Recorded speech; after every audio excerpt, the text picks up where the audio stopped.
So for a moment, I would just like to take you along with me for a moment into this kind of way of thinking about the world and all the cognitive dissonance situations that arise when thinking about the universe. So morality and ethics, both made up by human beings, they mean nothing in the real universe. So at some point I could go into a deep rabbit hole of getting quite depressed thinking about that all of the values that I hold and believe to be true actually mean nothing in the grander scheme of things. I zoom out from planet Earth and I see our planet as a speck of dust, which it is, just floating. 100 million years ago, there was nothing like human beings on the planet. If the asteroid wouldn't have hit Earth, dinosaurs would be here right now. And I wonder, that's a fun thing for me to think about, at least, that like, what would dinosaur civilization would be like if they grew to be truly intelligent? Like, what kind of civilization would they evolve? Of course, during the millions of years and getting more intelligent, they, it wouldn't be like a T-Rex with sort of augmented glasses on or something like that. They would also shape and mold into having better limbs to be able to grasp and use and interact with technology. It wouldn't be like, just dinosaurs as we see them now, just having technology. Of course, their bodies would change to allow for interaction with technology and their environment, which is where intelligence starts from, is the interaction with the environment. But anyway, so morals and ethics, like none of that exists, really. Nothing is good or bad, really. It's all imagined. It all comes from just the simple evolutionary benefit of us. If we think there is some good and bad in the world, then we are more likely to survive. If I don't give a shit at all about human life, then our species wouldn't go on really long. So it's important that we have some sort of ideas of innate sort of on an instinct level of what is good and bad. So most of us agree that we shouldn't kill babies, because babies are beautiful creatures which grow up to be full human beings, to experience life and have all the joys, including the misery of being a human being. So we collectively have sort of agreed that killing babies is bad, but we have not really agreed. We had no choice in that. There was not like 100,000 years ago some gathering of people, some pre-human beings sitting down and agreeing, so we shouldn't kill babies because that is not the evolutionary benefit to us. Like, no, there was no agreement. We didn't choose that. We didn't choose, in most cases, to love our family. We had no choice in that. And that also breaks my heart when I think about how arbitrary it is, families. Like, I didn't choose my mother and father. If you're lucky enough to have a relationship with parents where you appreciate and love them, then still you should think about how it was not your choice. You didn't choose them. It just happened to be like that. Understanding, more or less understanding, but loving parents. There are billions of them on the planet. Your parents are no more special than, your neighbors from like a kilometer away. They're no more special, no more different. If you were born at a slightly different time in slightly different conditions, you would have completely different parents, and you would love them the same way that you would love your parents right now. There is no choice in that, yet we have such a strong feeling. And of course, again, this is the evolutionary trait that helps us keep on living. If you have strong family bonds, then you are more likely to survive. And in fact, the people who have the strongest family bonds, where the elders, the parents, care for their children the most, and the children care for their parents the most, those are the families that get to live on the most and make more babies and take care of their babies better and pass on their genes. Until now, we're at a point where it's almost universally accepted that we should all love each other and our parents, and that's just normal. That's just what being human is like. But again, we chose none of that. Your brother or sister who you love, you didn't choose that. We choose none of that. Yet it's such a strong feeling, but it's completely random and arbitrary. All of that. And I think about how, just again, I do this a lot. I look at life and human beings as if I was an alien observer and everything falls apart in my eyes.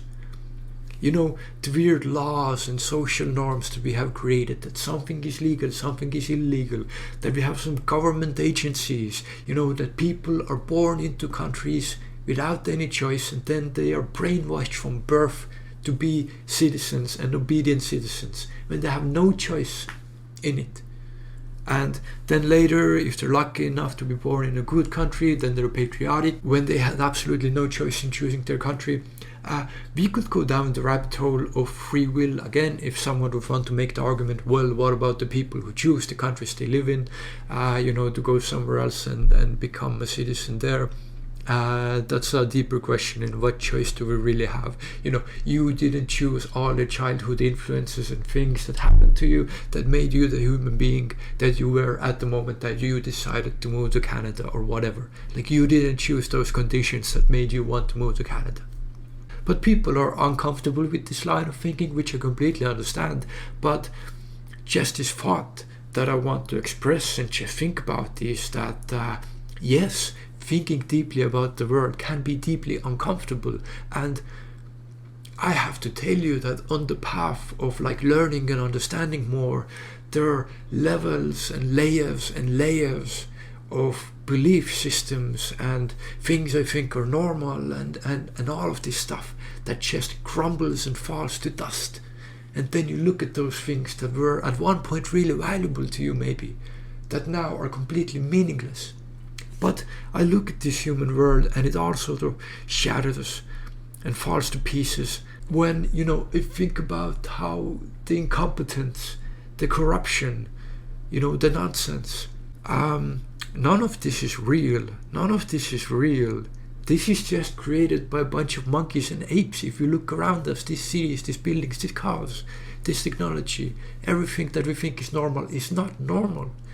It's in the blink of an eye on some random planet when some apes evolved, that used to be 1 billion years ago, was just some blobs of molecules that evolved into some creatures that now think that they know what they're doing when they have no idea what they're doing. And we built these cities and institutions and things, and this all might seem super impressive, but you can't take it too seriously. It's not real, it's fictional. If anything in our history was different, we wouldn't be here right now. If that meteor or asteroid wouldn't have hit Earth, none of this human civilization would exist. None of these social norms, nothing that we think is normal to wear a hat inside or not, completely laughable, No value, no reality, nothing at all. It's all subjective. It's all things that we collectively agree as a bunch of monkeys. And so I can't take any of this seriously. It's all artificial. Depends how you want to think. And then where I wanted to go with this thought even a little bit further is the truth that hundreds of millions of years ago we were just a bunch of wiggling atoms and molecules in a soup with no purpose, no meaning, no nothing. That's where we came from. All we are is just that DNA, that molecule that made copies of itself, with the only meaning, only purpose ever from the beginning. Nothing artificially came after that. No gods looked at us later and provided us with abundance of meaning, or looked at us, oh, they're becoming smarter, let's grant them some meaning, or nothing. No, all of this started from those single molecules and atoms, with the only meaning or purpose that you could possibly give them is to make more copies of themselves. So everything, when you look around in the human world, all started from that. There's nothing more than that in this way of thinking. That's the only truth there is. That's the only objective thing that we can say and think about, is that we're just a product of these things that made more copies of themselves. And of course it's a quite complex journey, of course, of how we came here over the course of billions of years. Like 1/3 of the age of our entire universe was what it took for that DNA to evolve into multicellular organisms and eventually to consciousness, eventually to us, But I would argue that there was no additional meaning or purpose that was somehow along the way granted to us. nor by gods, nor by aliens, anyone. We are exactly where we were when we started, in that sense of meaning and purpose. And that blows my mind when I think about it, because that's the only thing we can say is true. Everything else after that is fiction. It's complete fiction. This just random chemical reaction that this all started with, to me at least, how I look at it, no different than fire or water turning into steam. Just a chemical reaction. There's no ethics or morals or meaning or purpose in it. Everything after that is fiction. But I would argue again cognitive dissonance. So I provided this one side of the argument of quite arguably pessimistic point of view.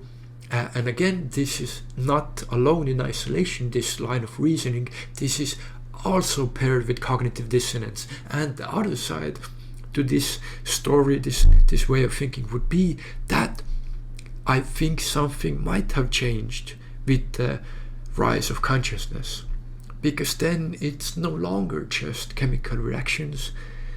Now we are talking about agents and things that can experience something. And I would say that experience is the realest thing that could ever exist. There's nothing else you could create or produce that would be more real or more meaningful than what goes on in this brain. There's nothing else but that consciousness, ultimately the most important thing to us at the end of the day, always is tied to us being conscious creatures. And I would agree with that line of reasoning that consciousness does make a difference.